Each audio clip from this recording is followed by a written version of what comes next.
Hello, hello, my friends. Welcome in to another episode of the In the Hive series. And today I am going to be bringing on Drew Hill, who is the maker behind this amazing Muppets book, you guys. I just made a couple of characters here. I've got Rizzo and I've got Kermie. Very excited for this interview, just as much as I am, I think. So let Drew in without further ado. So just give me a moment. I'm very, very excited to have Drew coming on. Hi, Drew!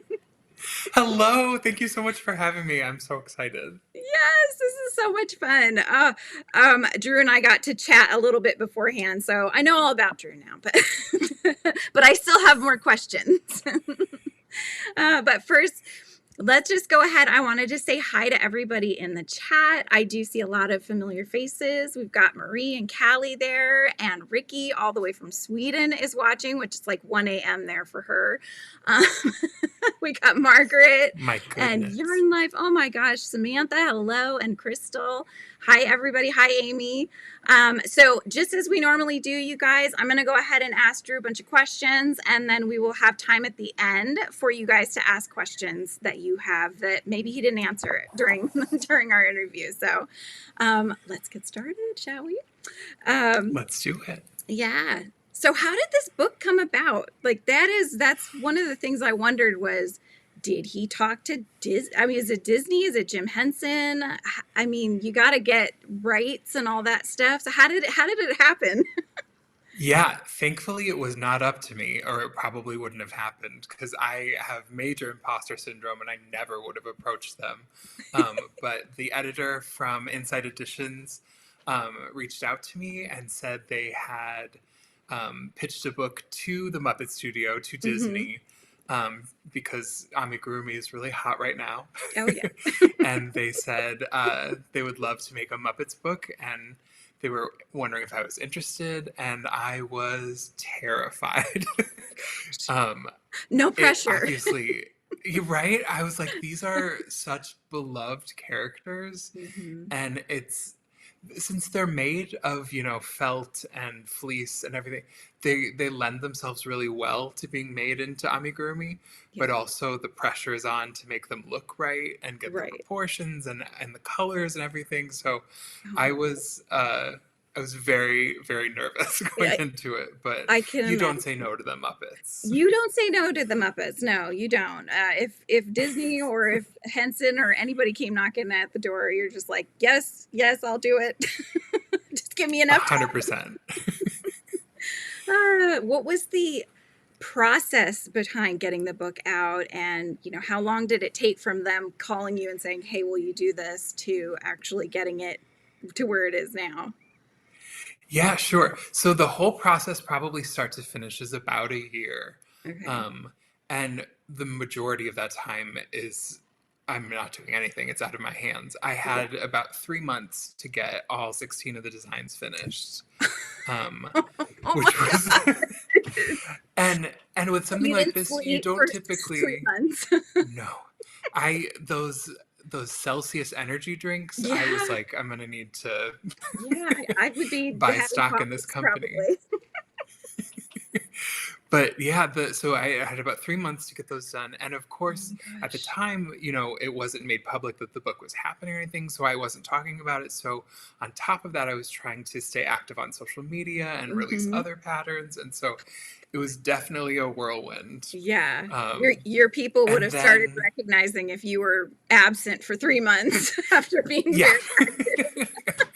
What's wrong? And Where's so I dove right in and I was working on those, and yeah, it was a really quick design period, and then Yeah. you hand the book off and it goes to editors and formatters, and I had to send all of the Muppets out to the photographers, Hmm. and the people at FedEx would crack up because I would show up with just a handful of crochet Muppets, and I'd be like, I need these to get to this place. And Package them nicely, please. yeah, they're very valuable. Please don't lose them. Please don't damage them. Don't mess this up, Um, mailman. Yes. But then the rest of the process is basically just sort of a waiting game. Okay. I would get a few proofs here and there that I would go Mhm. over and try to catch any errors, which, spoiler, I didn't get all of them. um, but they're being corrected for future printings. So if you Sure. have one of the first printings, it's like a collector's edition. That's right. I got to get you to sign my copy, Drew.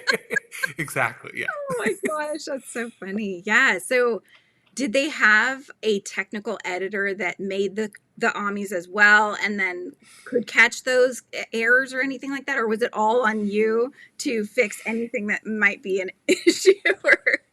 There was a technical editor, but they did not make any of them. They just went Okay. through the pattern line by line, checking the math. And Yeah. I mean, there was probably the biggest error that I noticed was Rolf's ears. Uh-oh. Somehow 13 rows got turned into 3 rows. So if you go by the pattern in the book, he has very tiny, short little ears. And it's Oh my god. amazing what a difference 10 rows can make. But You it's know, not something you think about. And right. these are easily the most complex patterns I've ever done. And so Hmm. trying to just read them, it's easy to miss something like that. You see, Yeah. okay, that makes sense, this many rows, blah, blah, blah. But like, Yeah. I mean, the Well, math and all added up. they always say, and because I write and illustrate children's books, and in order to properly edit, you have to finish the writing and come back after you've let it sit and marinate for a week at Yes. least, if not more, because your brain will fill the gaps in. So you could be reading it and reading it, reading it. It's like, it looks great to me. And you read it 3 times and you'll still miss things. So, Yeah, yeah. yeah. But I noticed, so I was just because I wanted to see like where does the QR codes go and stuff like that. And so I saw that you had 2 of the characters are up now. I think it was Kermit and what was the other one? There was one other one. Rolf. Rolf. It was Rolf. Okay. Rolf. So how do you say it? I still can't say it. Rolf. Rolf. Rolf. I don't know. It hurts my I think face. it's like, Rolf. Rolf. The dog. It's a dog. Yeah, he's Um, the piano one. I'm so excited about the QR codes just because I think it's a really cool way of doing it because I'll start off by saying they were a late edition. Mhm. At the beginning, I asked if I could have, spreads of step-by-step photos to help Mhm. out because, as hard as you try to describe something, a Right. lot of times you need a visual. Yeah. And Photo it just tutorials. wasn't feasible with a photographer Mhm. and my abilities weren't To photograph. weren't book quality. Oh my And gosh. sort of towards the end, we came up with this idea of having QR codes Mhm. that go to a page that's hosted on my website. So Okay. if things come up, if there's multiple people who have issues with the same part of the pattern, I Yeah. can update it later and add to it and stuff like that. So Mhm. unfortunately, able to do all of the process photos and the video tutorials while I was designing, which Mhm. would have made sense. Yep. Unfortunately, I didn't get to do those at the time, and by the time the QR codes came about, I was right in the market prep for the fall season because I need to Oh. pay my rent. And Little unfortunately, I details. overworked my wrist, and so I've been having really bad wrist issues Oh for the no. past few months. So now I'm trying my hardest to get Yeah. these QR code tutorials finished while not, making it a permanent issue with my wrist. So Right. it's been a bit of a challenge. Most people have been very gracious. I've had people Good. reach out and I've tried to help, where I can with things Yeah. here and there. There've been a few people who are not very happy about the fact that the tutorials aren't ready yet. Yeah. I mean, Which just I understand. the publishing world, though, they don't wait for anybody, not even the designers of the book. So I can imagine, Yes. like, they just wanted to get it out because that's what publishers do. So that is definitely not on you. I'm just saying, but you're going as quick um, as you can. And the fact that you're gracious about it and you're trying to get it out there, of course, in a perfect world, you would have had them done, but you had three yes. months to get it. finished, you know? It's also a big challenge because I'm not allowed to do like a start to finish video tutorial because then you don't need the book. Like you could just share the link Yeah. around and people. So it's treacherous that way because I have to navigate, like what what needs to be shown Right. visually Hmm. versus what can be done without any type of, video tutorial or anything like that. So Yeah. it's a tightrope walk trying to figure Yeah. out what I can share, what I can't share, and then also doing it multiple Yeah. times so that I can video it, I can photograph it, and Hmm. Oh my it's gosh. it's I will be very relieved when it's all done. Hmm. And I know that in the future I will be able to do it during the design process to Hmm. eliminate all of this. But Right. so if you're waiting on the QR codes, I'm so sorry, but they will be done soon. I imagine people are really tired of the coming soon graphic. Oh my gosh, that's so funny. Don't worry, I didn't screenshot it so I could share the graphic. I won't do that to you, Drew. I appreciate it. Oh my goodness. Yeah, that's just I was wondering actually when I was seeing the QR codes because I didn't watch the videos, I just saw which ones were up. And so in my head I was like, well, they put Kermit's QR code. I mean, he's out. Doesn't that mean because usually you get the look inside the book, especially if you get it on Amazon, right? And so I'm like, they're just gonna get the pattern that way. So you're from what you're saying, they're not. They have to still get the book, which is good. Yep, Smart. yep. Yeah. So I picked the parts of the pattern that I figured were the most difficult for people Yes. who, even if they have experience with making amigurumi, Yeah. So it's by no means a like how the to joining of the mouth and crochet. stuff. It's more of Yes, a how to put it all together, probably. That would be yes. the hardest part. That was the other challenge with this book was deciding on a level of like difficulty. Sure. I had a long conversation with Adele from Crow with the Flow Hmm. um, about whether it was more important to make an easy pattern that might not look right Hmm. or make something that looks right but is probably going to be more difficult. And in the Hmm. end, I feel like it would be doing the Muppets an injustice if I dumbed the pattern down to make Sure. them easier to make. Yeah. So, I mean, like Animal has, I don't know, like 40 pieces. I mean, Yeah. there's just a lot of detail that goes into it, but I feel Yeah. like a simplified version just wouldn't look right. Right. Yeah. I tried to do, well, I've done many live tutorials where I show from start to finish, but they're multi-part. And the Santa pattern that I designed was a 10-part live tutorial. So he has so many pieces. I totally get that. It's just nuts, you know? You're like, if you're Yeah. still here with me by the end of this, you have this beautiful doll, you know? Oh my gosh. So you didn't have to do any of the licensing bit. That was all taken care of for you. It was really It's all making taken care you. of. Yeah, that's I think the best bet I would say. Take that headache off. Absolutely. So I'm wondering, who is your favorite Muppet character from the show or the movies? But then also, who is your favorite one that you designed? And is that the same? Sure.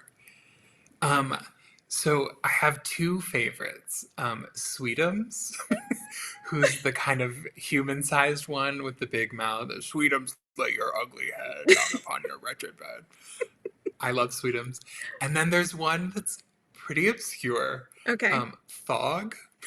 Wait, He who's is a he is a giant blue Muppet. He's another one where it's like a person inside of a costume. And yeah. he was in the show, and Hmm. then he was never in any of the movies except for the one with Jason Segel. Okay. The most he just sort of pops up in the background, and he's just this giant blue character. Oh my And gosh. my mom and I just died. We just loved him so much because he just looks so ridiculous. So one of the first amigurumi I ever made was a thog amigurumi for my mom for her birthday. Oh my gosh. I would love to And this see was that. back That's in so like cool. 2012. Yeah. Oh, I will not be showing that to anyone. Send it to me on the download, Drew. Wow, that's so crazy. So when they came to you and they said, "Hey, make we want you to make a Muppets book," did they tell you what characters they wanted, or were you like, "Hey, can I make Thog?" So we did have a lot of discussions about which characters to do, and I don't know how much I'm allowed to say, but I'm Mm, gonna say it anyway.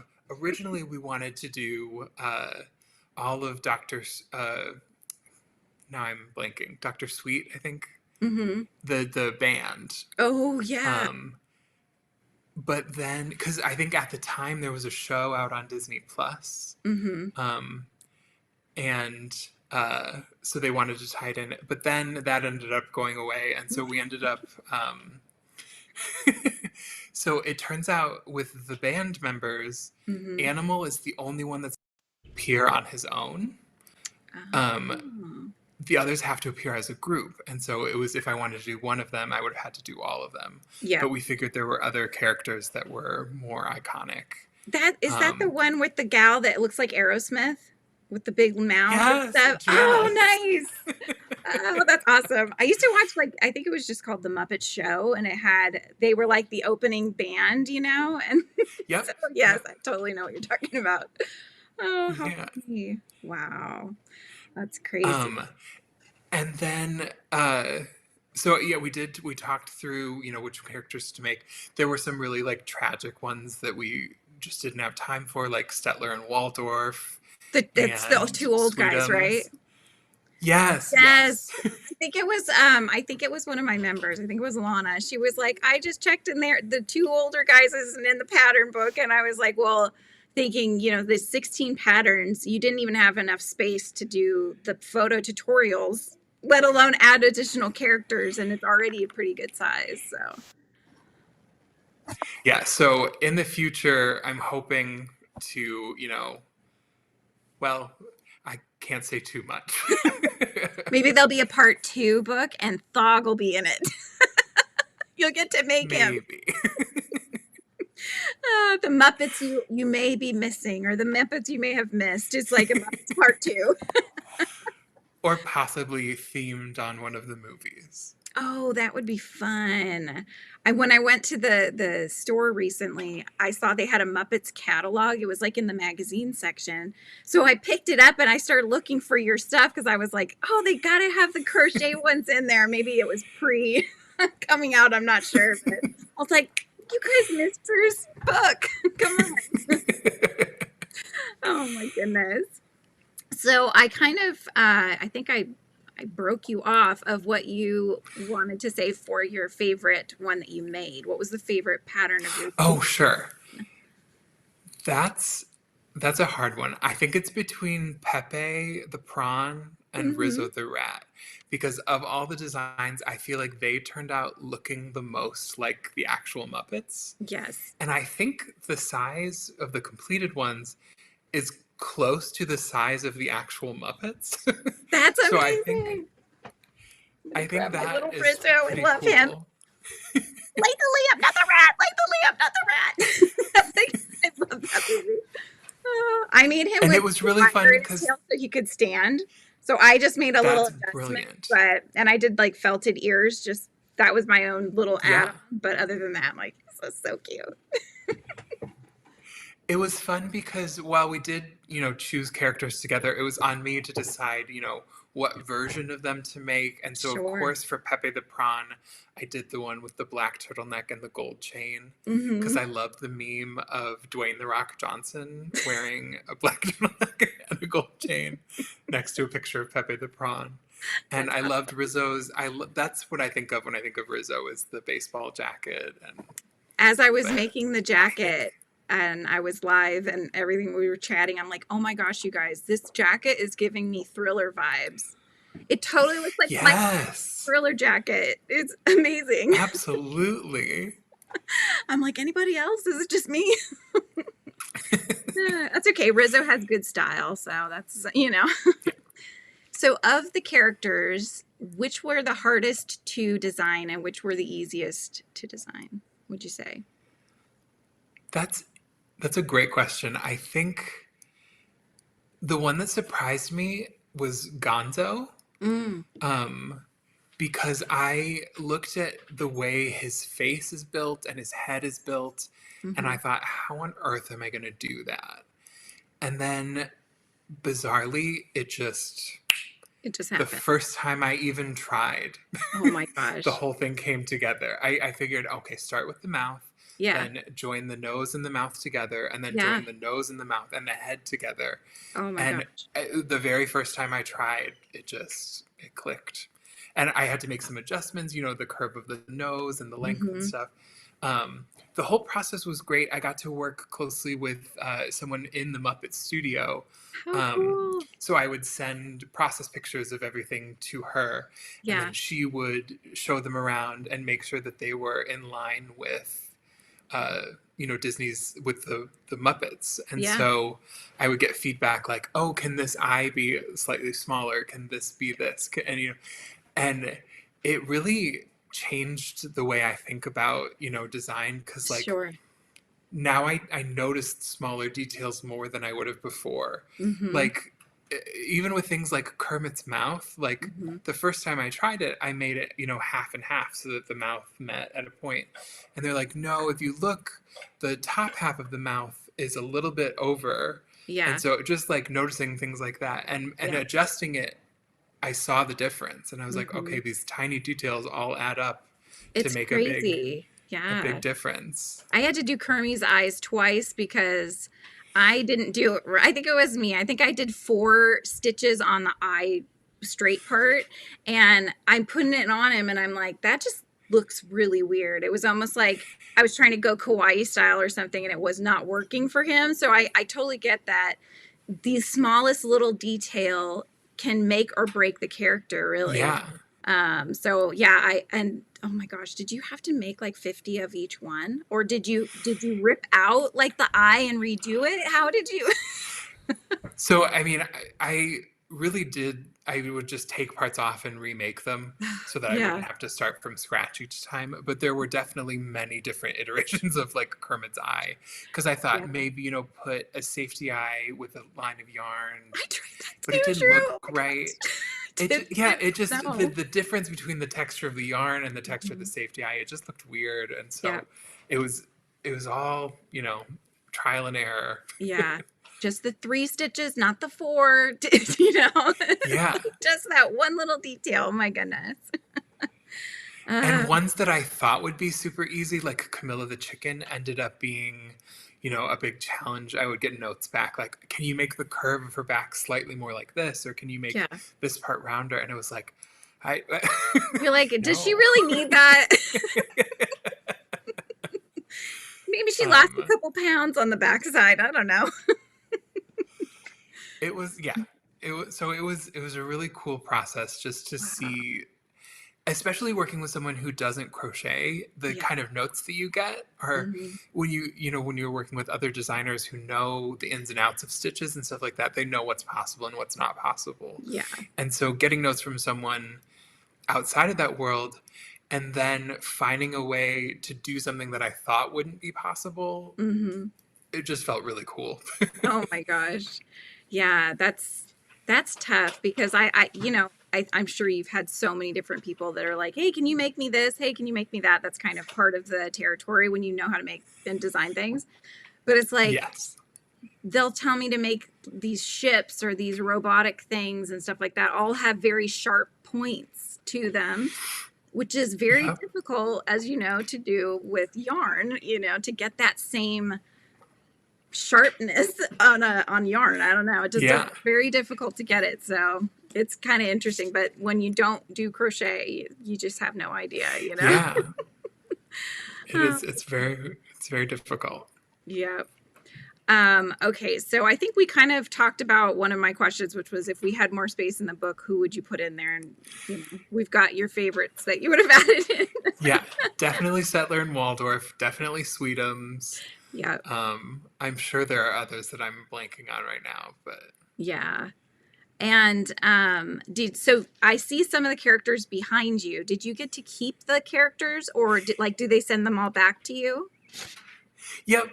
It was Yes.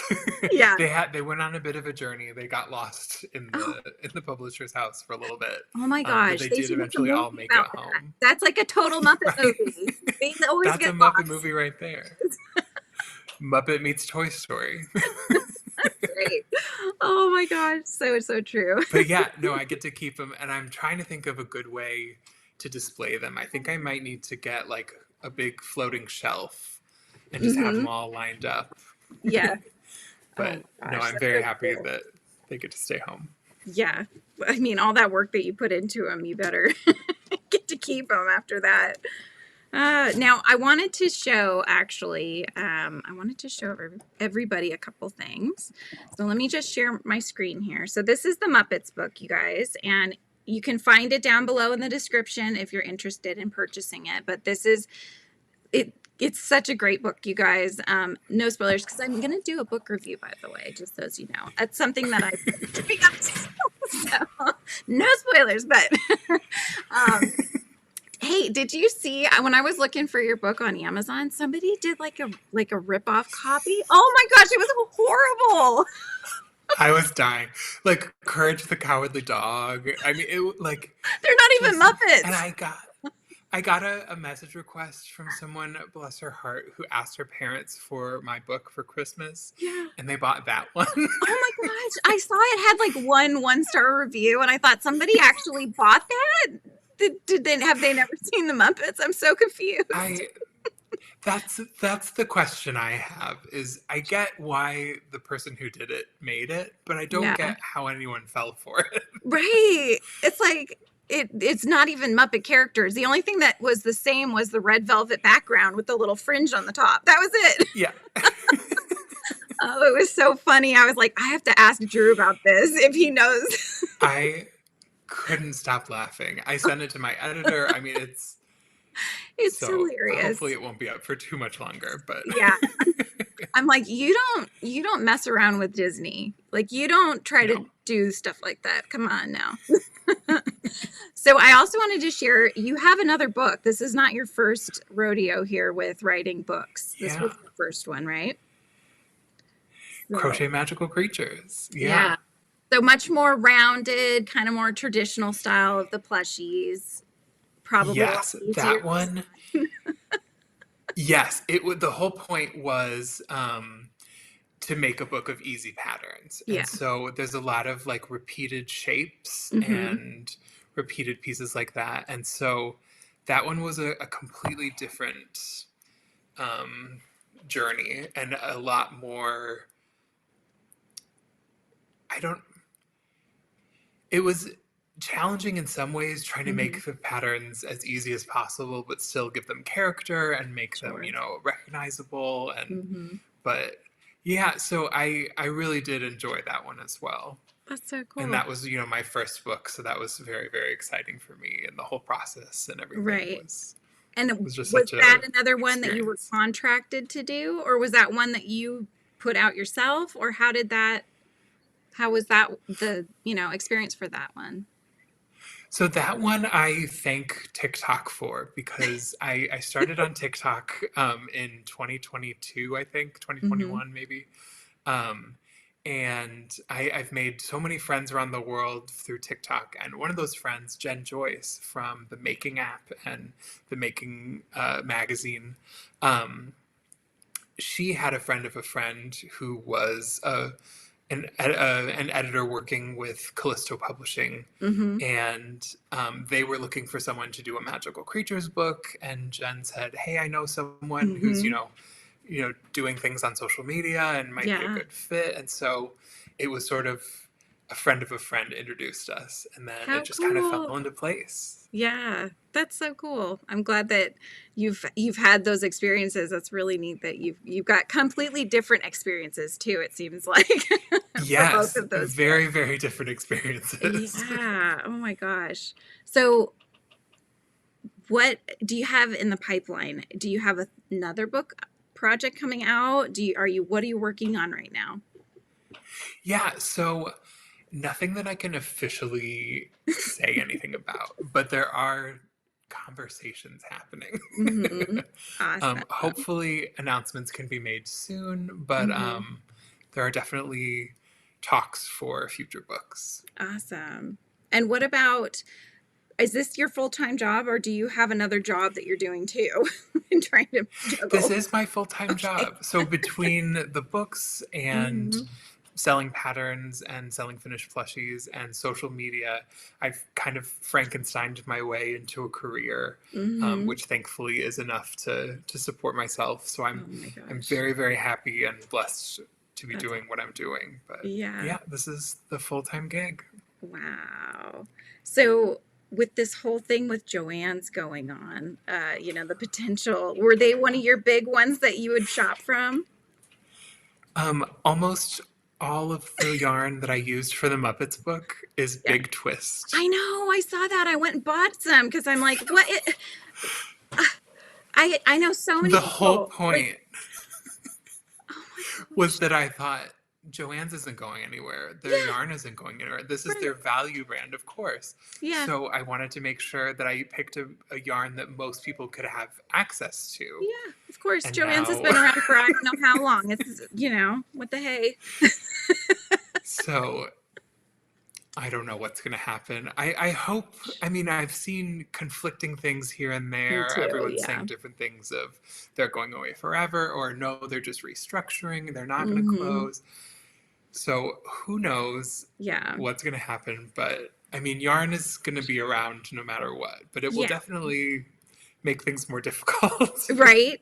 Yeah. I know Red Heart has a lot of similar colors that would work for the characters. So there is that, I'm sure Paint Box from Lovecrafts would probably have decent colors and stuff, but I don't know. Big Twist should just go off on its own, like Premiere and everybody else, and just ship us what we need.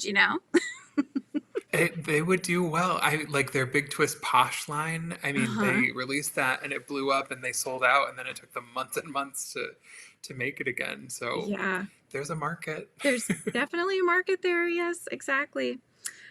So how long have you been crocheting for? How did that start for you? Yeah.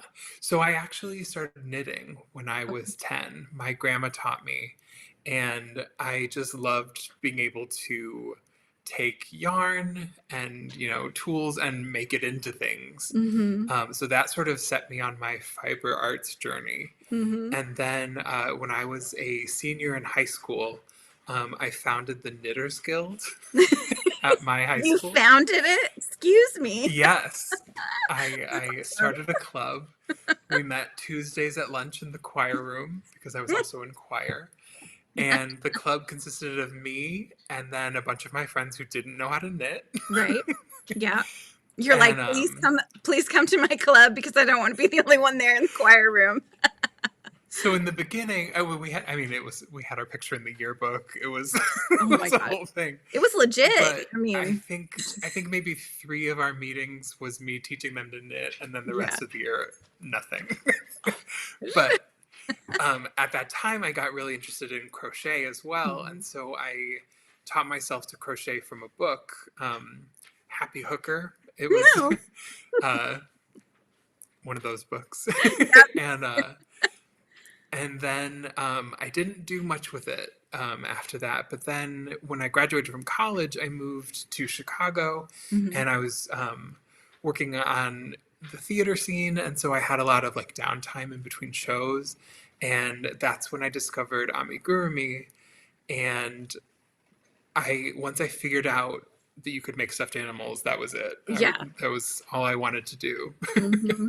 So from that point on, I really dove into it and just sort of started making my own designs. Mm-hmm. I didn't write anything down, and I came from a knitting background, so instead of counting rows, I was just measuring. So everything was different every time I made it. Do 4 inches of single crochet around. Yeah, And, pretty much. I didn't know about starting and stopping the row at a specific point. It was. oh my gosh, how funny is that? So have you, I'm guessing probably prior to crochet, you never tried knitting an amigurumi, but have you since tried to knit one?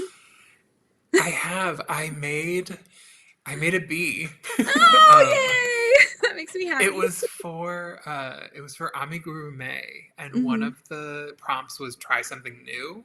Mm-hmm. And So I was like, you know what, I want to make, because my bees were one of the things that blew up on TikTok, and Mm-hmm. so I wanted to try making a knit bee, and I thought it turned out really cute. It's very different because it's so much more flexible, and so stuffing it is really important and finding the right balance. But I did it with two black stripes, Uh-huh. and I thought it was really cute. And then people started commenting, and they're like, "It looks like a gym sock." Because it had the two stripes. Oh no, I did do three. This is my frizzy bee that I made. I guess I did do That's so three, cute. I love the little legs. right? He's got his little Oh. leggies. There is a stinger, by the way. Yes, there is. Yes. I think that they should all have stingers. They should. Yeah. It's kind of weird when a bee is like missing its stinger in a plushie and you're Yeah. like, you kind of missed an important part. Just saying. But with the knitting and the two different color knit stripes, it did look like a sock. I concede.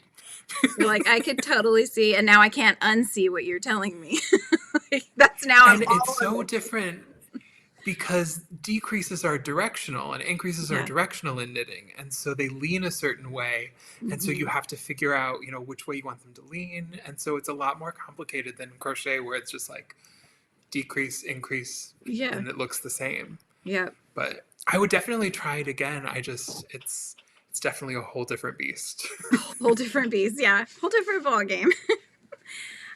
So are you still really active with doing Drewby's Zoo? And tell me a little bit about Drewby's Zoo, which is I can't even say it. I'm like mush mouthing it out. Drewby's Zoo. Yeah, so that started. I was living in LA, Mhm. and I was working more in film and television than theater, and so I had even more downtime.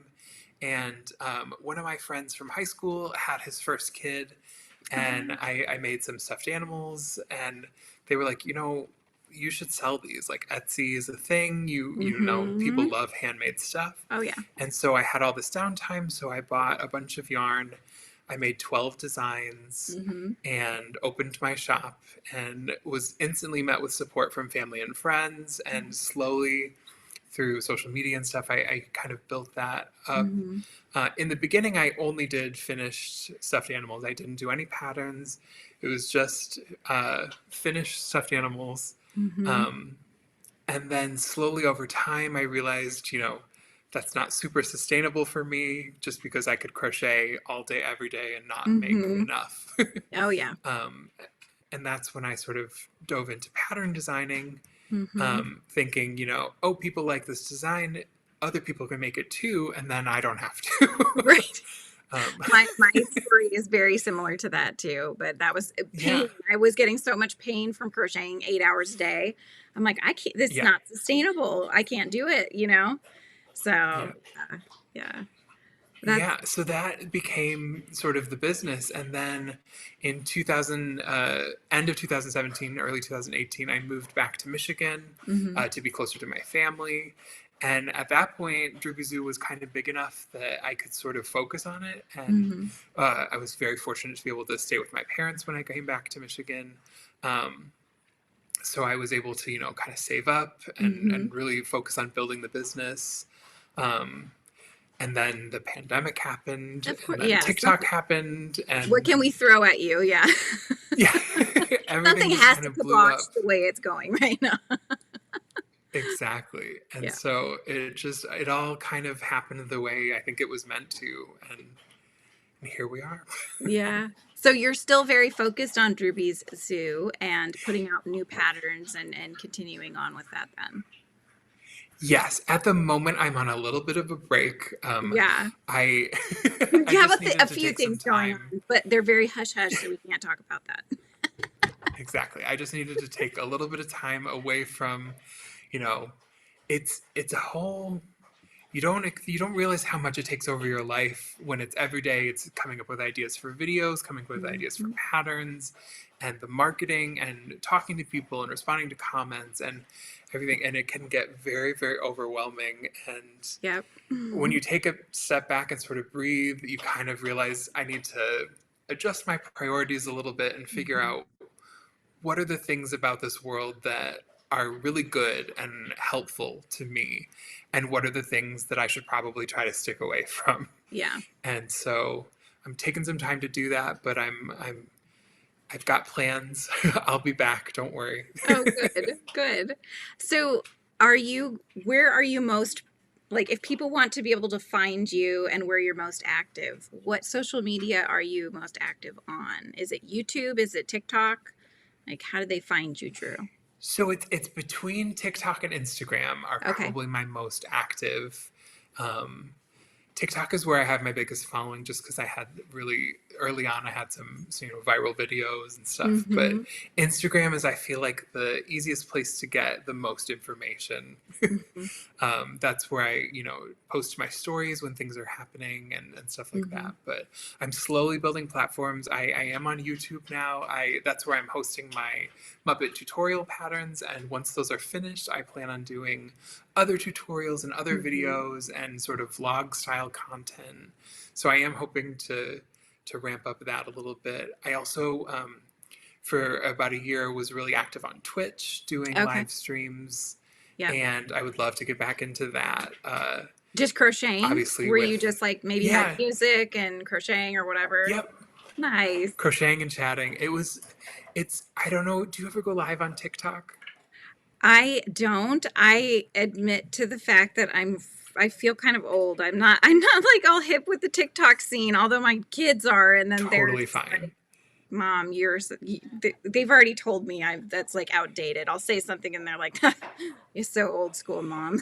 I'm like, oh geez. But I think TikTok is The really good for getting out there, especially with the younger crowd. And I think that there seems to yes, be a pretty big following for Amis and stuff over there. So it's definitely something I need to look absolutely. into now that it's not going For away. a while, for a while, I was going live 3 times a week on TikTok, Oh my and I was gosh. having such a blast.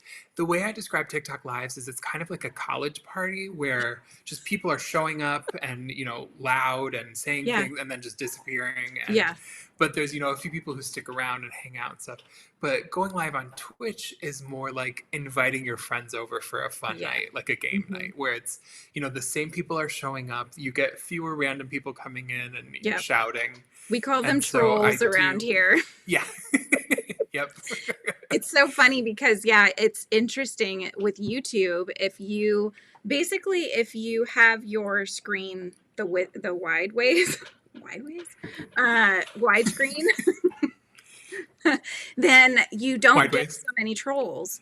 If you go the portrait mode, because that's where YouTube does their shorts and everything else, and it goes on the shorts feed, that's when the trolls come in. And That's so interesting. yeah, and it's so interesting because yeah, when you have it on the widescreen, I very rarely see trolls coming in. So just in case That's you, so good to know.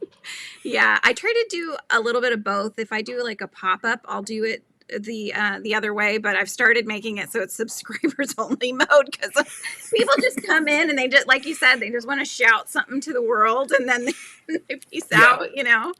So yeah, it's kind of interesting. Oh my gosh. Okay, so you've already said you're looking to grow on YouTube, which is awesome. And I look forward to seeing your vlogs. I like putting vlogs on while I'm crocheting. I don't know if I think a lot Yeah. of people do. It's fun, you know, it's relaxing. You put a little music on and such. But so that'll be fun to see. So how much each day do you crochet? Like on It's an average day? it's not super healthy, the amount that I crochet. It's honestly, I mean, there will be some days where I have to focus on other aspects of the business, like, videos and marketing and patterns and stuff like that. But on the crochet days, I wake up, I have breakfast, I crochet until I get hungry again, and then I eat, and then I crochet until it's time for bed. So, I mean, Oh, it's pretty much, all day. obviously, I stop frequently for scrolling breaks and, checking social media and stuff, On TikTok for an hour. it's Yeah, yeah. pretty much all day.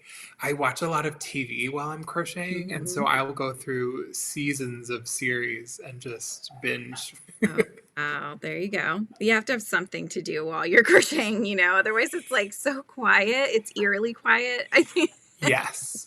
That's And then when you the hear the thoughts happen, squeaking. and I don't. You know, you're like, It's a terrible Yeah. sound. Honestly, though, that is one of the things that I'm focusing on during this kind of social media break is Mhm. setting more of a schedule for myself and treating it more like a job where I have working hours and then I have Drew hours, where Yeah. I've started reading a lot more. I've started, Oh, talking to people more and just sort yeah. of trying to remind myself that there's more than than just Then, yarn and hooks. yeah, my husband keeps trying to tell me that because I'm trying to do multiple businesses, and it's just like, he's like, you need to have a shut off time. But I'm like, but I enjoy crocheting as a hobby. So does that mean That's I can't that's crochet the on the hardest part. That's the hardest part is when you turn the thing that you love to do to relax into the thing that you do for money. Yeah, Some people, it makes it worse for them. For me, it just means that all I want to do is crochet. And right, as much as I love that, it's not super healthy. I mean, right. you have to take breaks and you have to, stimulate your mind in other ways. You can't just Mm-hmm. do the same thing all Crochet all day, day. every day. Gonna make Yeah. a shirt, crochet all day. Yeah, exactly. Yeah, Callie's saying we need a work-life balance. Yeah, we're trying to figure that out. It's not easy, but but we'll get there. We'll get there. It's just a work in progress. So, I kind of feel like most likely this is your only hobby, but maybe there are more. Do you have other hobbies that you like to do? You said you read. So, Yes. are there any So others? I also during the pandemic, one of my TikTok friends, the quilting doctor, Oh, um, got me into quilting, and I went to school for costume design, so I yeah. have a sewing machine and I have some basic sewing knowledge, Mm-hmm. but I had never done any type of quilting before, and he got me. I have finished one quilt top. I haven't finished the full quilt yet, but Yeah. it's a whole different world from doing fiber arts. I mean, yarn Mm-hmm. is so forgiving. You make a mistake, you rip it out, you redo it. Oh It's yeah. a lot different with sewing. Beadworking is a lot longer of a process to try to Yep, fix.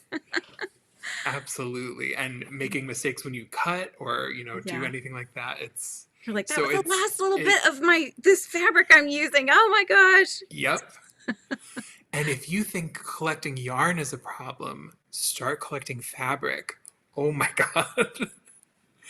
And Yeah. Joanne would have fat quarters, which is like a quarter of a yard, Mm-hmm. and they would have like sales where it was like 10 for $10, Mm-hmm. and I would walk out of there with Yeah. Boxes of them. $70 worth of yarn or of fabric, and it Oh my it gosh. just I should send it's you the fabric that beautiful, I and there's have. so many. I think, Please don't.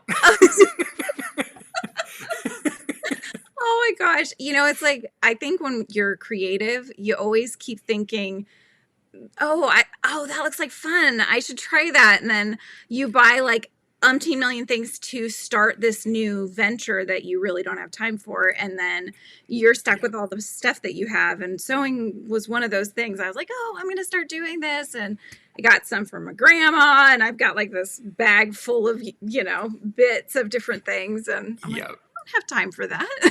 you know? It also takes up so much space. I Yeah. mean, you need to have space to spread the fabric out, to cut it, to iron it, to do and a whole designated sewing space. I mean, with crochet, I just sit on my chair and Yeah. Get your it's yarn done. and hope you don't get any yarn Yeah, barf when you're working on it. exactly. But no, uh, I do. I enjoy quilting. I like reading. hmm I think that's about it. Because like you, I enjoy crochet, so it's sort of been the Yeah. main activity. But now I I am started definitely like trying to branch out a little. branching out. Yeah. What I kind of, to rationalize it in my head, I suppose, is that during my me time, when I shouldn't be working, I pick up, like, I'm working on a hexi-cardi wrap that's a friend of mine's pattern shy, and it's so cute and it's for me. And so I'm like, Yeah, that works, So it is a different beast when you're making something for fun or for a friend or for yeah. yourself. Definitely. Well, I have other questions, but I want to see if there's any questions from our audience. Thank you guys for Yeah. being so patient while I was asking him some of my questions. But go ahead and bombard the chat now with your cues, and we'll get some A's Yeah. from Drew. Oh my goodness. Let's see. Counted Rolf's ears a million times. He looks like he's wearing earmuffs. I'll fix him eventually, Pam said. That I can't believe that made it in there. Right? 3 rows instead of 13. Oh my gosh. Yes. Everybody reminding to smash those thumbs. Yes, please. Make sure you get your thumbs up in there. Hello, Froggy. I see Froggy's in the house. Spoony Stitcher is here. Everybody's saying hi. Oh my goodness. What Margaret said, you should see my basement. Fabric and yarn and beads and rocks. Yeah. You know. My apartment, I sort of have divided my living room up so there's like the TV viewing area, and then it literally just looks like an aisle at Joann's. I've got my fabric on one side, I've got my yarn on the other. Color coordinated? Oh yeah. All rainbow. So it's really it really looks like Joann's. Yeah. You get the little X shelves and then you really organize it all proper and stuff. And you're like, you'll never miss Joann's. You just have it all set up for yourself. I have a mini Joann's already. Oh my gosh, I love that. So let's see. Tina says, Drew, when are you planning to come over to YouTube? Hi, Tina. Soon.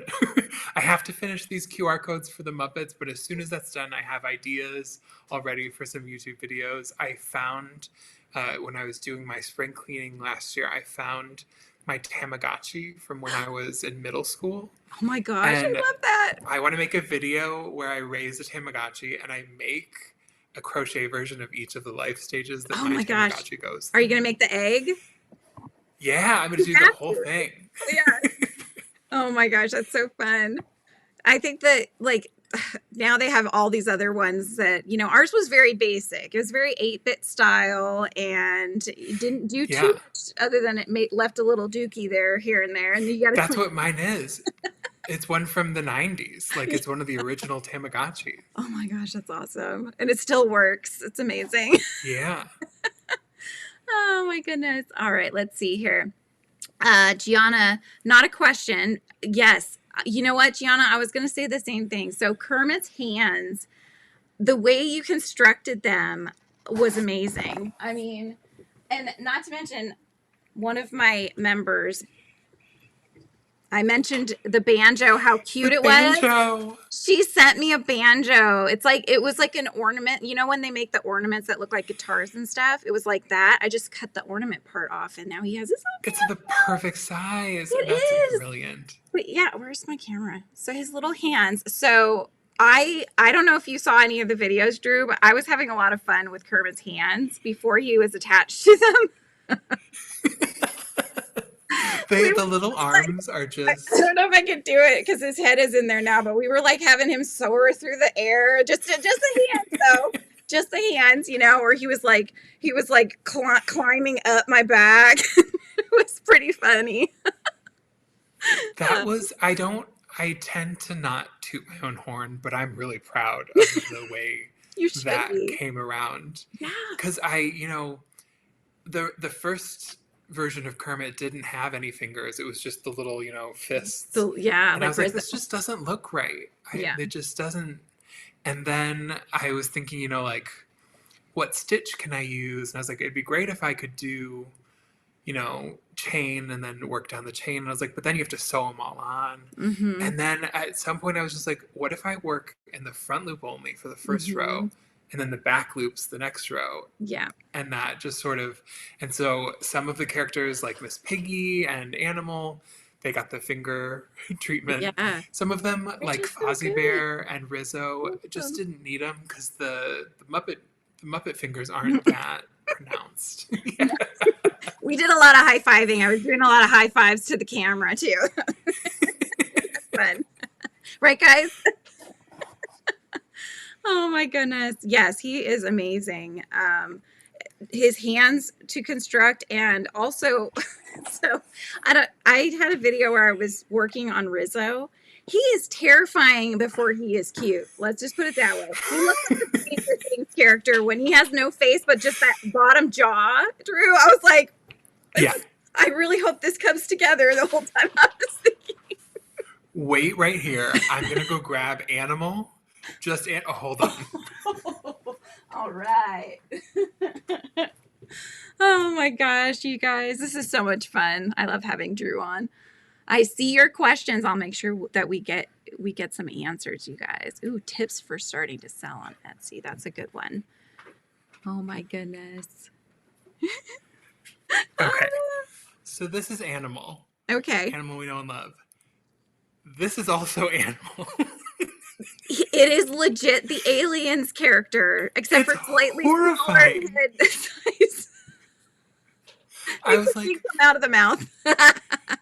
and it's been a while since I made him, and so when I was making this, I was like, I can't believe that at some point in my life I made this and thought, yeah, that's right, I'll keep going. I can't tell you how many times I thought that as I was working on it. I'm like, how does his brain work that he can picture the character enough to stuff and finish it and make it look like that, knowing that it's going to add a bunch of other stuff that'll make Yeah, it great? It's just, I was it amazed. feels like another person did the designing, because if I looked at this now and thought, what character is this? I never would have said Animal Yeah. from the No. Muppets. You probably finished it at 3 a.m. It's one of those weird, like 3 a.m. things, that Yeah, I was like, nailed it, and I'm gonna go sleep for go to, 45 minutes. just go to bed now. I killed it. I got it. Oh my gosh, that's too funny. That's so funny. So Esther wants to know if you have any tips for starting to sell on Etsy. Do you have an Etsy or no? I do have an Etsy, at, and that's where I started selling originally, and I was only selling finished amigurumi. And now I only sell patterns on Etsy. Mm-hmm. Um, Etsy is such a complicated thing Yeah. because it has morphed into many different things over the years. Mm-hmm. When I got started, it was a much smaller game. It was a lot easier to get noticed, and Mm-hmm. it was easier to navigate like shipping and all sorts of things like that. Yep. It's a hard world now on Etsy. Oh my It's very gosh. saturated. There are a lot of businesses, and unfortunately, there's a lot of fake businesses Yeah. selling things from Temu, and I've so noticed it's that. We were just talking about that in a live the other day that I've seen so many of these like crocheted flowers that are I've yeah, seen them on Temu, and I think AliExpress as well sells them, and they'll sell them in bulk. They'll yeah, buy them and then they market them as their own. So, and it's so funny too, because when I first saw those come out and I didn't realize where they were coming from, I thought the person actually made them. I messaged the person and I was like, these are so lovely. And, I was like trying to ask him a question. How did you get these done? Or whatever. They never responded because clearly it's not theirs anyway. So it's yeah. funny. Oh my It is tricky now, and especially they've changed their fee structure. One of the God. reasons I don't sell physical items on there anymore is because they do take such a large cut of the Yeah. profits. Um, and they take, anyway.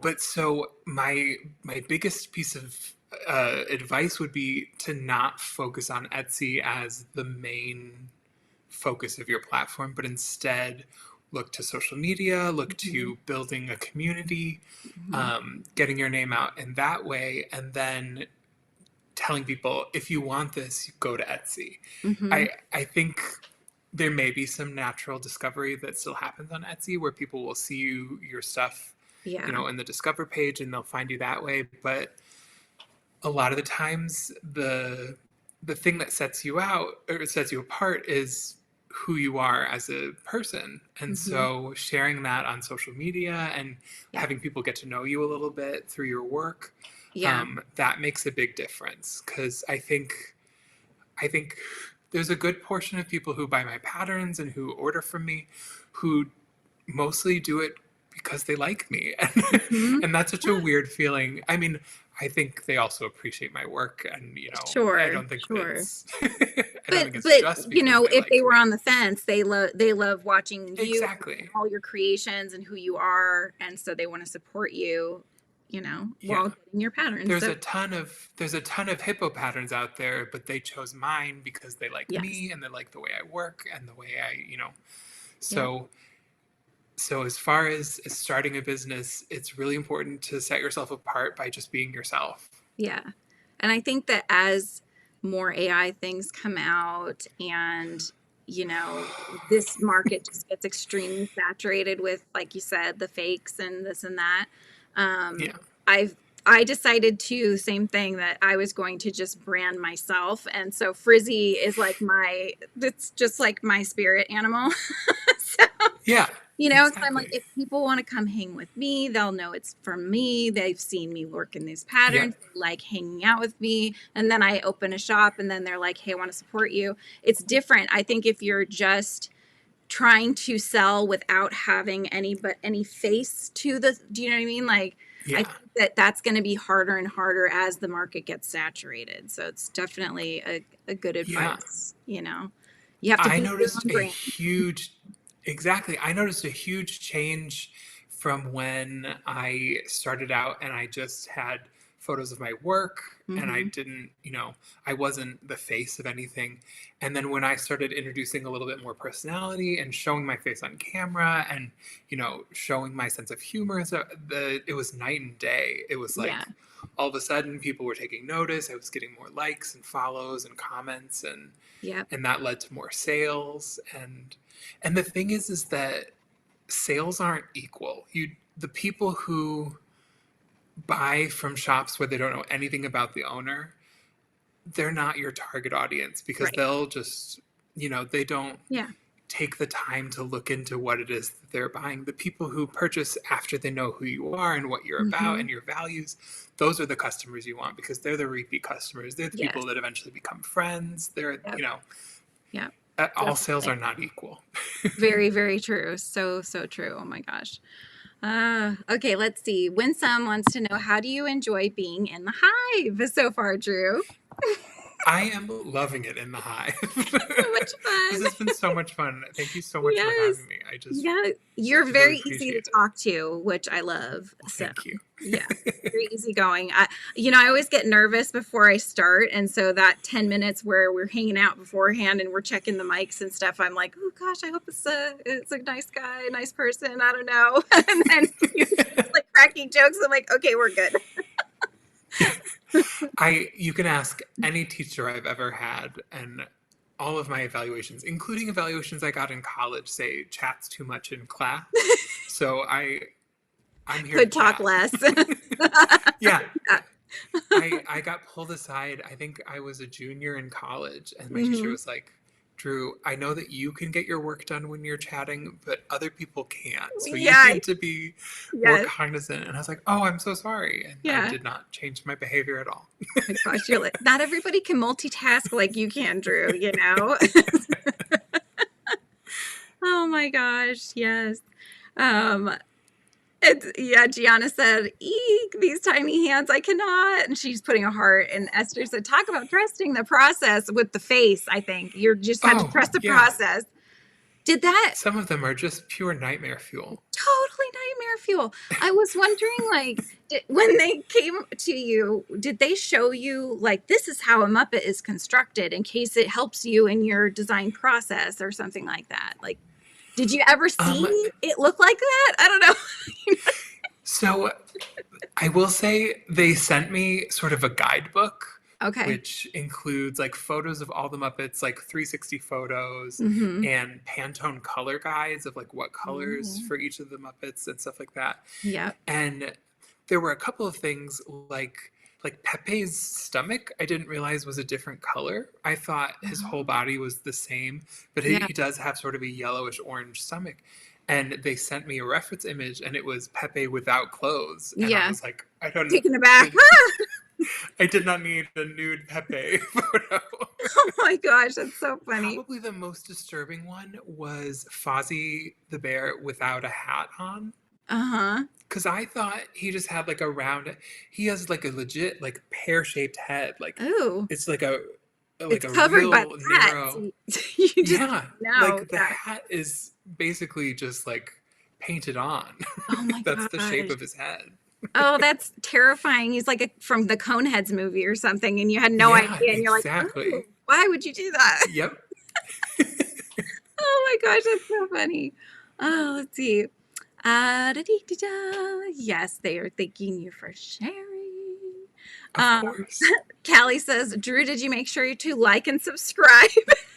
Of course. I saw that you subscribed to me on Instagram, so I followed you back. I thought I'd Yes. already followed you, but that happens a lot, I'll admit. I wish that there was a button where it would follow everyone on all of their platforms. Because there are Yeah, people that I would follow on TikTok and then realize I'm not following them on Instagram, vice exactly. versa. I, Trust me, if I'm following someone, I want to be following them everywhere. Right. No, exactly. I actually I like this artist and I've bought a book of hers. I actually have it under my frisbee. I'll show you really quick because it's really beautiful. But her name is Katie Daisy. And she does like Oh, these really, it's just gorgeous illustrations and art and stuff like that. But she had an oh, Etsy wow. store. I was like on Etsy earlier. She has an Etsy store. I had no idea, you know? I'm like, dude, I could get her stuff on everything. It's amazing. Yeah, exactly. Oh, hi, Canny Joe. Welcome in. How are you? If you've been lurking or whatever, but it's nice to see you. And then let's see. Mr. Face Drew, I deleted my TikTok account. That was Tina. No worries. I know a lot of people are done with TikTok. Well, and there was like a whole thing where my daughter was saying like if you deleted it and then it went away and then you couldn't get it back or something. I don't know if that's true or not, but I'm just like, I don't know. It's a mess. I'll wait until it figures itself out. Then I might try to get into it. Do you know what I loved? Hmm. All of the people making confessions right before TikTok went away. There were all these influencers coming out and saying, hey, by the way, I lied about this. Or, hey, by the way, this thing that I'm famous for, I'm lying about the way I do it, or whatever. You I know, kind of like a didn't even jokey know that. confession. Yeah. And then TikTok was only gone for like 12 hours. I know. It And was then like, they all had to deal with the repercussions. you're like, I should not have let out that now Pandora's box has been opened. Yeah, it was really funny. And the other thing is that while we as Americans could not access it, the rest of the world could. So Right. they could still see our videos, they could still comment. So it was It's a it bit was of a pretty mess. funny. Yeah. And I think it's not officially back. It's kind of like on a, I don't know, some sort of a probation I period or until something gets, whatever it is, it's not back for good. We'll see what happens. Yes. I've sort of just taken like a leaf in the stream sort of stance where Hmm. like is Joanne's going away? I don't know. Yeah. It might not. Is TikTok Right. going away? I don't know. It might not. But Yeah. I can't spend all of my time worried about it. No, you can't just have the anxiety about that the whole time. Although I will say that I have bought way too much yarn recently at Joann's. I have like I have a video I'm trying to get out. It's like 2 hauls, and I already got a third one because I brought my son, and then it's one of those things, you know. So I'm like, I haven't even gotten the other hauls out, and I have another bag. Oh my goodness. So I want to know what is your favorite part of crocheting and what is your least favorite part of crocheting? Like, do you have pet peeves and things that really bug you about working with yarn? Or I know I do. I I was trying to think about this and I really don't think that I do. I think my favorite thing is the fact that there's so many different aspects to it, so I Hmm. never get bored. If it was the same that I don't do blankets for a reason and it's because I don't have the longest attention span. And Okay. if I have to do 300 rows of the same stitch, I'm going to be bored to tears. But Yeah. with amigurumi, it's lots of little pieces, and then you can sew them Different together. colors. You can do Hmm. this and that. And so that is what makes me happy is that there's so much variety to it. Yeah. So I can't think of a particular part that I don't like. I think there are times when I'm like, I really wish I didn't have to sew this together. But then there are Hmm. other times like, I'm really glad I get to sew this together because it gets to be exactly what I want instead Hmm. of, like, pre-made. So Yeah. it's, I crochet is so like structural and free form Hmm. that I think you can just do anything. I mean, it's almost like 3D printing in that you're going like Hmm. one stitch at a time to make a shape. Yeah. And once you get that under your belt of like, this is how I make this shape, you can, Hmm. anything's possible. Yeah. Yeah. People are always that don't crochet when they see me crocheting are like, I just don't understand how your brain works and how you're able to create these characters. And it's like you think in shapes and then you break that Yeah. down. I always like doodle because I like to draw, so I always draw up what I'm thinking I want it to look like, and I'll put like notes. I think I want to do this stitch or that or whatever, and then Yeah. build it that way. So it's cool. I love experimenting with different things too, because while there's nothing new under the sun, so everything's been done before, but Hmm. then when you can think of a new way to do something for yourself, even if someone else has already done it, Yeah. like the way um, Gonzo's nose is shaped, is a technique that I came up with that I'm sure other people have done before, but you do slip stitch in the back loop of a Hmm. round, and then in the next round you work in the front loops of the previous round, so it pulls it tight and it gives it You that did that curve. on Rizzo's nose. No, his one of his Yes, like yep. yes, his nose. Yeah. Because I thought Yeah, that was very interesting. I was like, I hadn't seen that done before. And I thought that was a very interesting technique. So yeah. that's what really excites me, is coming up with new ways of doing things that have been Yeah. done before. Or I mean, like even with Kermit's fingers, just coming up with that. I love that, like exploration and like Yeah. just problem solving. Yeah. I think I created a pattern for a no-sew kind of floppy frog and trying to make it no-sew to make his satchel bag Yeah. without having to sew pieces, all those things. So it makes you have to think outside the box because normally we'd just be like, well, you make it separately and then stitch it together. But with people not wanting to have to stitch things together, you have to think outside the box. Yeah, You do this so that you just attach and keep going and so it's fun. exactly. It's yeah. And it's fun trying to cater to both of those markets, because there are Yeah. people um, who love the intricate, the really like complicated sewing and Hmm. very, and then there are other people who love the quick and easy that they can make 40 or 50 so they can take them to the market. Yeah. And it's fun to try and find like a balance between the two, but then Hmm. also to just dive fully into one or the other. And so Yeah. I've made a couple no so things that are, I think, so fun and cute, and then I've made some like really complex stuff that takes days and days. Yeah. But you have And to the be a fact that little there's more such advanced. a variety, Yes. and the fact that there's such a variety in the same craft is just so cool. There's Hmm. something for everyone. Definitely. So true. Let's see. I just want to check on the chat. Esther says she's never had TikTok, Drew, but now we'll be waiting for you to be on YouTube. And Ganny also never did the TikTok thing. Hi, Izzy. Totally fair. You know, yep. And Ganny says she just threw a bag of yarn in your window, Drew. Have you heard that yet? I threw yarn in your window. It's like what we No, yeah, it's kind of I don't know. I think it's starting to catch on. But yeah, you just say that if you're subscribing to somebody. I just threw I yarn at love it. your in your window. And at first, when somebody said that, they said I think they said something like I left yarn at your door, and I was like, I was kind of taken aback. I thought, oh my gosh, you know where You he lives. like opened the door. And whoever I was Well, I watching, appreciate the yarn. you're like, yeah, no, they just subscribed, Julianne. You're all right. Okay, I don't know, man. I don't know. This is all new for me. Oh my goodness. And Chloe says, hello. Hi, Chloe.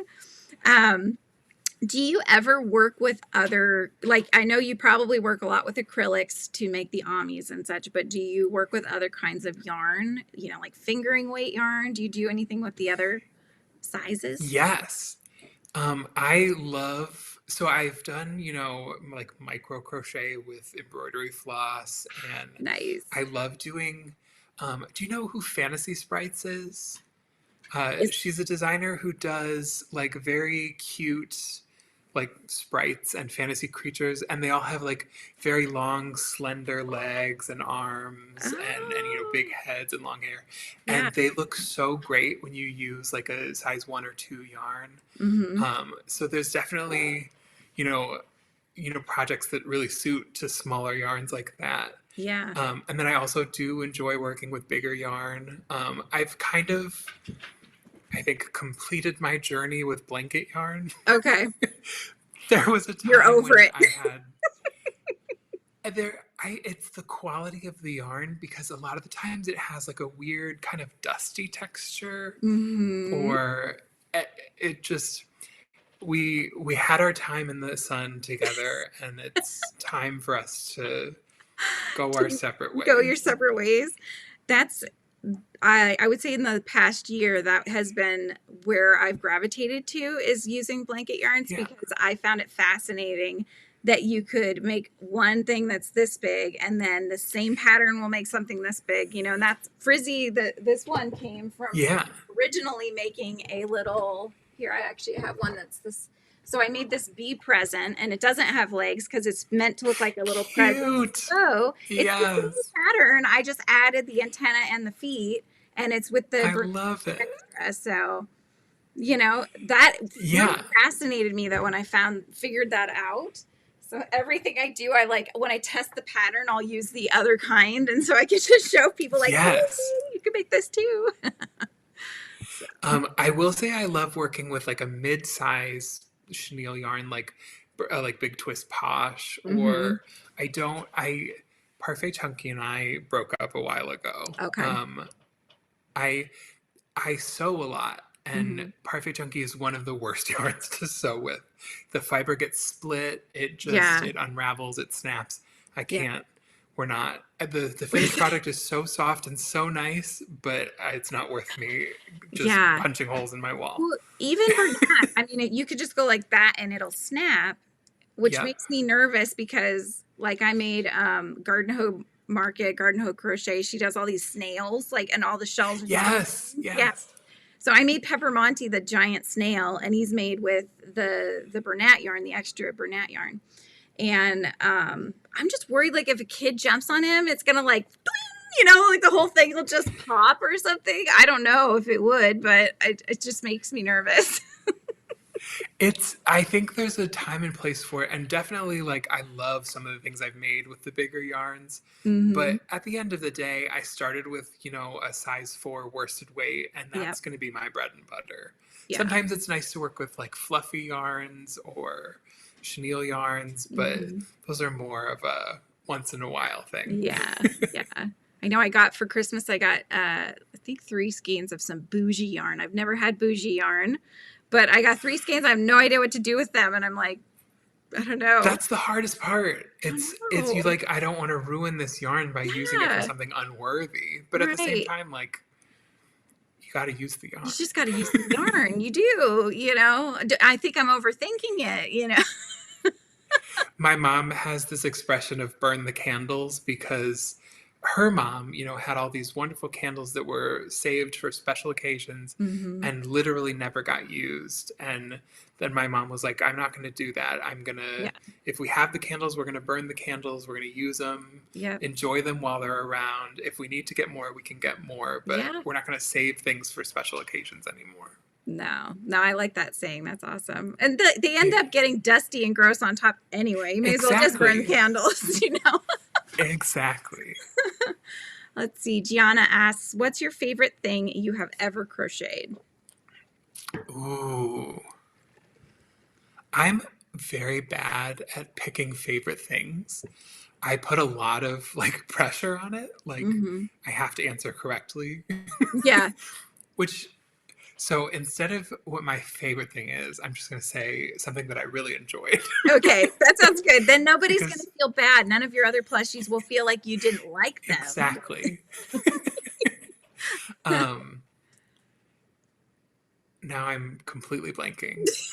Oh my gosh, you sound like me. I don't I'm constantly I like can't, either squirreling or my brain just halfway through. there's just like a wind sound happening in my brain. Yeah. It's like a Yeah. Crickets. I don't know that I've ever crocheted anything now. I know, right? What is crochet?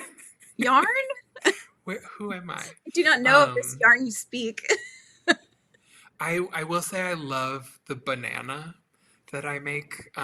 It's one of my top selling patterns. It's a little bunny that's a banana and it comes Mhm. out of the peel and it has just like it's kind of in like a Superman pose where it's got like its front legs out in front and its back Oh, how legs out in back. cute. I think that's one of my favorite Yeah. designs I've ever done. Oh, that's so fun. I love that. Let's see. Tina asked, do you have any plans on writing a knitting pattern book? Ooh, probably not. I love knitting knitting, and for knitting, I mostly do wearables. I think the Mm-hmm. texture lends itself so much better to movement Mm-hmm. and, drape. And I love working with like much thinner yarns, like a size 2 usually. Mm-hmm. Um, and knitting is more like a hobby. It's something I do for me. It's something I do for, gifts for friends and family. Yep. I don't feel the same mastership, is that a Yep. word? Yep. Of It is now. of knitting that I do for crochet. With I, crochet, I feel like I understand it. With knitting, I right. feel like, oh, I'm learning new things every time. I Yeah. forget how to do increases and decreases and have to look up YouTube videos. Like, You forget how to I just cast don't feel on. the You know, there's same. like 3 ways to do it. You're just like, I have to watch Exactly. the video again because I forgot. Yeah. Yeah, totally. I'm like that with knitting too. I mean, I know how to knit and purl and stuff, but I've only ever made a blanket knitted with like the cord hanging out. I did that Yeah. once.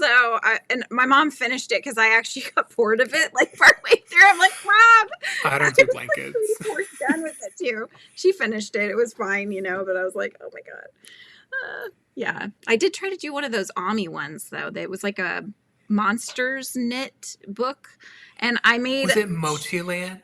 I think it was Mochi Land. I love Mochi Land. I Me had too. that book. And when I moved back from LA to Mhm. Michigan, one box of books got lost in the mail, and that was in it. No. And it broke my heart, so I never replaced any of the books. Oh my gosh. I should So I send you never got mine. And around the to one that trying it. I barely like, I made the shape of the monster. And then that's where because I think I had to like pick up additional needles. And I'm like, I'm out. I'll send, I'll Totally send you fair. my whip, Drew. You can finish it. Keep the book. Here you Perfect. Round robin. go. That's right. I know. I I'll plan send to you do some of one of mine. those. We got to do those videos where you show off all of the projects that you never finished, because I know I have ones that are like 14, 15 years old. So we'll deep dive into our projects pile, and we decide if we're going to Is finish them, there frog them, or fling them to somebody else. is there a maximum time for videos on YouTube? Like how long they can be? you know Well, no, because you can go live and just play music for endless amounts of That's time. true. You just become a That's streamer true. all day long. You're like, projects keep coming. Just the mountain of unfinished projects. Yeah. Oh my gosh. So you have a bunch then yourself. Do you think you'll ever get to them, or like do you think Some of about them? them, Do they nag yes. you? Do they whisper in your ear at night that, we're still here? Absolutely. I'm the kind of person that can't, like, when I read a book, I can't not finish the book because I Right. feel like the characters are stuck in whatever moment I Oh stopped my reading, gosh. Yeah. and I can't leave them high and dry. Like, Hanging.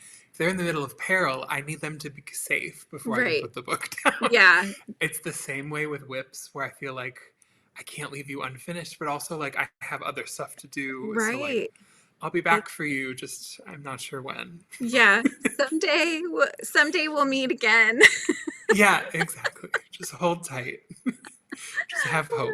Yeah, have hope. Don't worry, I haven't forgotten you. It's just like I know where they are. I'll have to vlog. I'll start just pulling things. It's like pulling things out of the hat. It's like, what else am I going to find in here? Oh, another plushie with no hair because the hair pattern was terrible and I didn't at the time know how to make it. So it's bald headless, bald fairy sitting in there. That's definitely not one of the patterns I'm talking about. No. Very specific. Oh my The god. thing, do you have finished projects that are just not very good, but you don't know what to do with them? Like they're bad enough that you don't want to give them to anyone and you can't Yeah. really donate them, but you would Right. feel guilty just like throwing it away. Right. I Yes. struggle with those. Yes. Yeah. A friend of mine would call those she puts those in the island of misfit toys, because they're just like Yes. there's something off about them and it's not their fault, and you can't really fix them either. So what do you do at that point? But Yeah. The first thing I ever made, it was from when I decided I wanted to crochet. I got went to Michael's. They had a little book, and the very back was this pattern for this koala. And so I was like, I got this. And they even did like loopy kind of ear hair or something like that or whatever it was. I'm like, I could do this. Never done anything like this. And like the nose was black, right? Because it's a koala. But my stitching was not so tight because I didn't know what I was doing. So white stuffing's coming out the schnoz. Oh. And you can't fix that. I mean, if your stitching is that loose. I ended up, so I sold at a craft fair, a Christmas craft fair or whatever. I gave it away as the donation one. I found a way to get rid of it. Yeah. I'm like, that's you fair. Keep it. If you throw it away, I'm not going to know. 100%. So it was pretty funny. I was like, how can I find a way to get rid of this? Because I can't rightfully throw it away myself because that hurts my soul. Yep. I have stuff like that where I will put a box together and I'll give it to someone and I'll just be like, as far as I'm concerned, you keep this forever. Yep. But if you throw it away, I'll never know. Yes, exactly. Oh my gosh. I do that with leftovers too. Food, even with my family. I'm like, take it. It won't get eaten here. If it goes in the garbage, it's okay. I'm not going to be upset about it. Just, I don't want to be the one to throw it out, that kind of thing. So, Yep. Oh my gosh, Gianna, you only have 3 whips? How is that possible? Oh my goodness. Angela asks if you have ever made a dog, which you've made Ralph. So. Yes. Ralph. That was actually for a good chunk of time between when I started Droopy Zoo and when I started writing patterns. Mm-hmm. One of my biggest things was doing custom dogs where people would send in photos of their dogs and I would crochet it to match. And that was always such a fun and like challenging thing because there's such a variety in dog species and colors, and it's shockingly difficult to find fur matches for like color matches because it's not, yarn isn't like crayons where you can just pick the exact shade you need. Right. Like these are the browns that are available in the size that I need to use, so I have to figure out a way to make it work. But yeah, so for a good long while, I think by the end of it, I think I had done maybe 60 custom dogs. Wow. Which was really fun. You could have released those patterns, Drew, if you didn't. That's true. I did not. You know how many people, you would have been rich by now. Depends, like, I mean, maybe that's a book idea, is different breeds of dogs. You should. Did you write them down or did you just like makeshift them though? You probably makeshift them. It was back in the early days. Yeah, the early days when you're like, you get to the end of the project and you're like, what did I just do? But it looks great, but I can't do it again, so don't ask. And Ola Joe says, hi, Ola Joe. It's good to see you. Hello. Let's see. Winsome says, oh man, she's talking about the whips video. Oh man, that would be a long video for me. I have a whole bag and a shelf of whips. Yeah, you get they call it the goddess starts, where you get like a yarn and you have this vision and and it's something else squirrels your attention. Yeah. So Chloe asks, should I write a pattern or crochet a pattern? So write her own or find one to crochet. Ooh. That's a good question. I guess it depends on what mood your brain is in. Do you want to kind of shut your brain off and just follow orders, or do you want to explore and try new things? Yep. Because sometimes I just frog. Yes.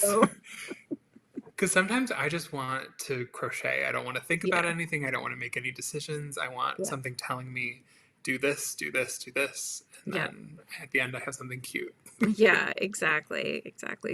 Sometimes the design process, you like design these characters into the ground, you finally get it, but it's like, oh my gosh, that was way too difficult.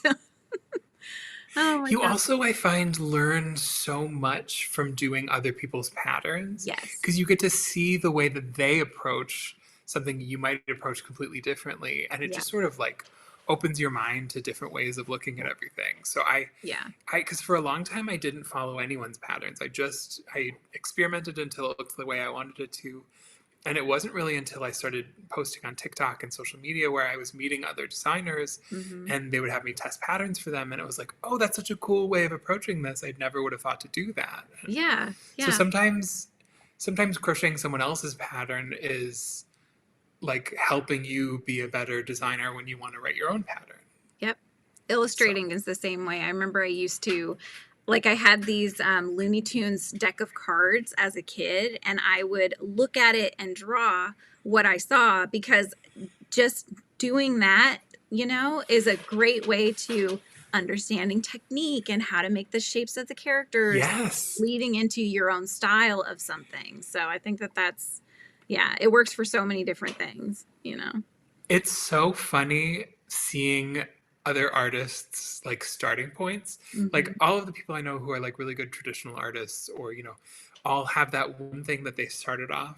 Yeah. And for me, it was Sailor Moon. Oh, nice. I my babysitter would take me to the public library and I would go Hmm. on the internet and I would print out pictures of Sailor Moon and I would take it home and I would study it meticulously. Yeah. And even though anime proportions are like wildly different than human proportions, Right. I got like a sense of movement and the human body. And so when it Yeah. came time to do costume renderings, I was kind of like ahead of a lot of my classmates because I Hmm. had spent so long, Yeah, drawing Sailor Moon. drawing Sailor Moon.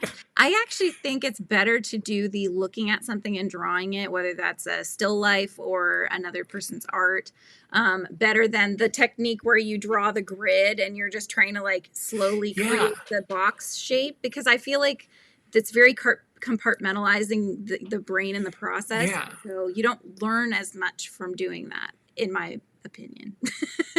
It's like if you were to learn how to bake by tasting each ingredient individually. Yeah. Like, obviously, that's not going to taste right. Like, you Right. need to have everything together in context. It You only can't just works look together. at Yeah. each point. Yeah. Exactly. Yeah, for sure. Let's see if we've got anybody asking anything here. Now, Esther says she's on her third pattern. I was procrastinating for a long time, but once I started, it was great. Good job, Esther. That's how it always goes. Once you get started, you're like, why did I wait so long? Exactly. It's just for me, it's like finding the time to create like that. For a while, I was like, okay, I'm going to design a pattern a month. And then I did a few months, but That's so hard. a lot of pressure, you're trying to do all these other things too. Margaret is asking, Drew, do you make crocheted wearables or design them? Rarely, but I don't design them. But I Mhm. have I made a crochet hexie cardigan. Nice. I do have one crochet wearable pattern, and it's a witch hat. Oh, um, I saw that in your shop. That was so cute. I did a video with Hobie for one of their Halloween yarn collections, Yeah. and so I made a witch's hat for the video as well as a little cat. Mm-hmm. And I thought this is a cute, easy pattern. It's really easy to scale up. You just Mm-hmm. keep going till it fits your head, Yep. and then so I was like, I'll throw that out there.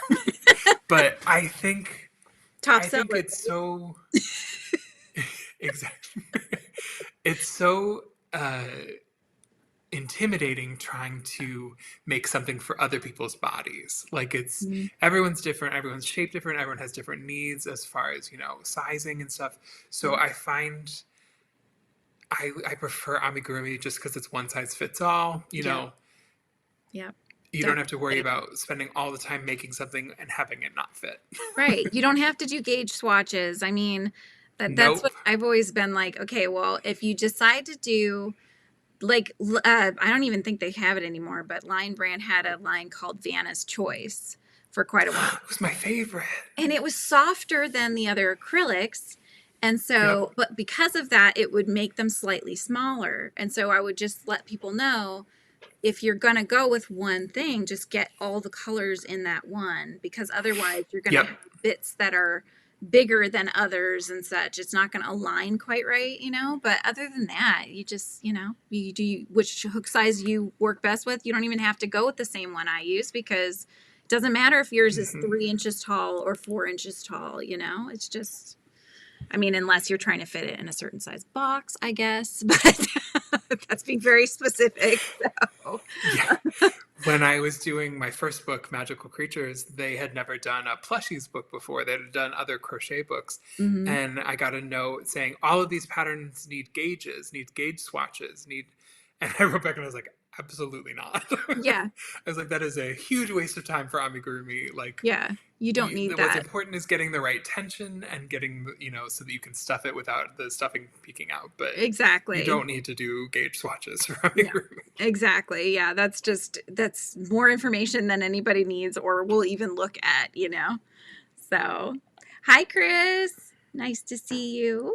And Winsome says, oh, I love Sailor Moon. She is the one. That's right. Sailor Moon. Ganny Joe says, I tend to watch tutorials with my own twists. Yeah, it's always nice to be able to take somebody else's, design and tweak it to fit you in whatever way that needs. That's always good. That's my favorite thing is when I will release like a simple pattern and someone will take it and they'll adjust it and they'll add things and they'll change things and it's something completely different. And I'm like, that's amazing. I love, I would never have thought to do that. And I think it's really cool that it's like they're building. I can make it's the like base when you write a paragraph and you give it to the next person and then they write it something for the story and you keep passing it around and you like see this masterpiece that comes out at the end. That was when I was when I was doing the publicity for Magical Creatures.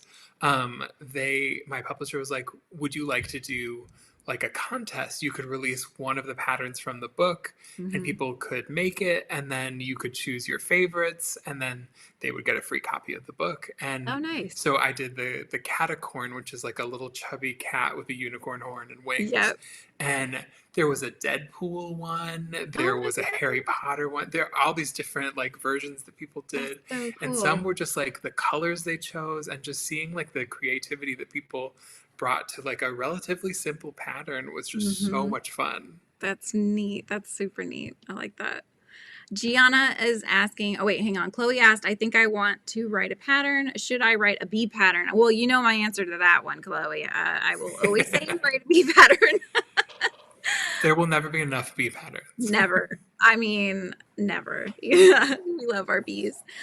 Chloe says a pickle. Okay, well, you could do a pickle too. That works as well. Yeah, do a pickle bee. Yeah, a pickle bee. See, you splice them together. You never know. It's like I don't know. It's a mashup. Let's see here. So Gianna asks, what is the weirdest thing you have crocheted or been asked to crochet? There are a couple. I have the answers ready because there are a couple. Yeah. One of my friends from high school, one of her friends was getting their master's in what's the study of bugs? Is it entomology or is it bugs? And they were doing a dissertation on aphids, the little green insects. And aphids are one of the few insects that give live birth. Oh. And so she wanted me to make an aphid that could give birth to a smaller aphid. It's like the turtles where you shove the babies in there, basically, but for an aphid. This was before that, so I didn't even have a frame of reference. Right. I'll try. Do you remember pound puppies? Yes. Oh, they used to have the puppies inside, and you didn't know if you were going to get like 2 pound puppies in the puppy or if you were going to get 5. And now they just have them, and it's just the puppy. It's like, okay, you're half-assing this now. Like, come on. Yeah. You got to have them coming out of the puppy. That was like my first time seeing something like that. I also made a bust of Ina Garten, the Barefoot Contessa. Just from the shoulders up, crocheted, and on a little, just on a little wooden plaque, and then they just really liked. It was a custom order, and I was like, absolutely, I will make Ina Garten, the Barefoot Contessa. I did a punk rock Santa one time, like a hair metal Santa. So he had like a little vest with I had those little like metal rivets that you put in. Yep. And, he had like the feathery mullet, and he had a little tattoo that said ho, ho. You went all out. It's like the gal that does the amigurumi, you know, and she does like all the Yes. different Yeah, yeah, yeah. characters and gives them to the stars and stuff like that. It's Yeah, like, yeah, yeah, yeah. yeah, how cool is that? Oh my gosh. So I there's been was, some weird ones over the years. yeah. I think the weirdest thing that I was asked to make was a character called a Vettel. It's from a video game, and it's kind of looks like a bat, but the body looks similar to like an avocado in the way that it's like leaves, but the way that they look, I don't know, it was very weird. And I had to do wiring. I did it, but I was like, was intense. Yeah. You know? I never heard of this character either. I'm like, what is this thing? Oh my goodness. Let's see. I just got the Muppets book. I can't wait to get creative with it, Chris says. Yay. So exciting. Chris, what are you going to make first? That's what I want to know. My daughter wants to know what I'm making next. I got the stuff to make Gonzo and the Snoths, which were never like on my radar, but the way you made them was just perfect. So I love those. That was one of my Cute. favorites, the Snows. They, And that was like a real close call because the yarn I ordered from Premier, the eyelash yarn, yeah. didn't come in until like 2 or 3 days before my deadline. Oh no. Like I was waiting for it for weeks and I was like, I don't know what I'm gonna do. I don't know what I'm gonna do. I Yeah. can't find this yarn anywhere else. Yeah. And it came in, and so I just like in a frenzy made them, and then Oh I was my so happy with gosh. how they turned out.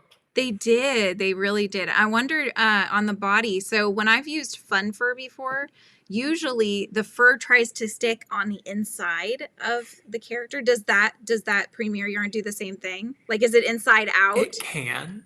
or? It yes.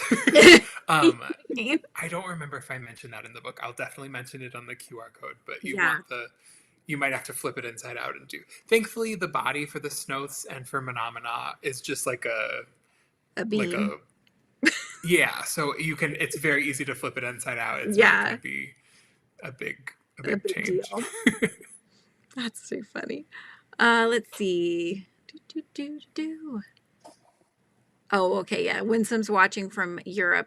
She's probably like into the wee hours of the morning at this point, but that's okay. We appreciate you staying up for this. This is amazing. Yeah. Thank you for saying that. Chris says she's going to make Kermit and Miss Piggy first. The yarn has already been ordered, so that's exciting. Ooh. Oh my goodness. Well, I think let's see if there's any other questions, you guys. Now's the time. Otherwise, I don't want to take too much of Drew's time. He is 3 hours off from me. So what is it? 5, 6, 7, 8, 8:42 over there. I was up to do it in my head. I'm like hurting my brain. Oh my goodness. Yeah. Non-crochet math takes a toll. Gosh, yeah.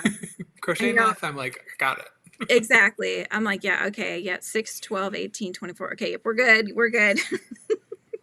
I don't know if you ever watched The Office, but there's a whole joke with Kevin the accountant, and he can do really good with food math. Oh my God. Like they ask him a question and he doesn't know the answer, but then they make it about like the number of pies, and he just knows it instantly. Yeah. They call that That's like me with crochet math. yeah. It's like Rain Man, you know, it's like the idiot savant kind of thing. Like you drop the two and Yes. then you're like, there's 126 of them. You know? Exactly. Oh my gosh, that's so funny. If there was somebody that was just starting their crochet business, what would you recommend for them? I think a lot of people really rush when they get started. They want to do everything. They want to do patterns. They want to do markets. They want to do.